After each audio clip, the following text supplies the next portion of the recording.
নিরামিষ দিনের জন্য ছানা দিয়ে তৈরি করুন দারুণ স্বাদের এই খাস্তা মুচমুচে নাস্তার রেসিপি।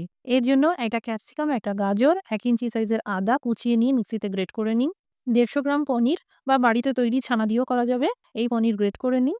এখানে 3 বাটি ময়দা নিয়ে নিন। কুচানো ধনেপাতার ডাঁটি দিয়ে দিন, এটা পুরোপুরি অপশনাল। স্বাদ মতন লবণ, আধা চা চামচ খাবারের সোডা দিয়ে ভালো করে মিশিয়ে নিন। 2 টেবিল চামচ সাদা তেল দিয়ে ভালো করে মেখে নিন। এবার অল্প করে জল দিয়ে একটা নরম ডো তৈরি করুন। 10 মিনিট সেট হতে রেখে দিন। ততক্ষণে এইদিকে ফ্রাইং প্যানে 2 চামচ তেল গরম করে এই গ্রেট করা গাজর ক্যাপসিকাম দিয়ে কিছুটা ভেজে নিন। এবার আধা চা চামচ করে কাশ্মীরি লঙ্কার গুঁড়ো, হলুদ গুঁড়ো, লবণ, গরম মসলার গুঁড়ো দিয়ে আর গ্রেট করে রাখা পনির দিয়ে ভালো করে বেশ 2 মিনিট মতন ভেজে নিন। পনিরের এই মিশ্রণটা এবার ঠান্ডা হতে দিন। এবার এইভাবে একটা লেচি নিয়ে হাতে গোল করে নিয়ে খুব পাতলা করে বেলে নিন।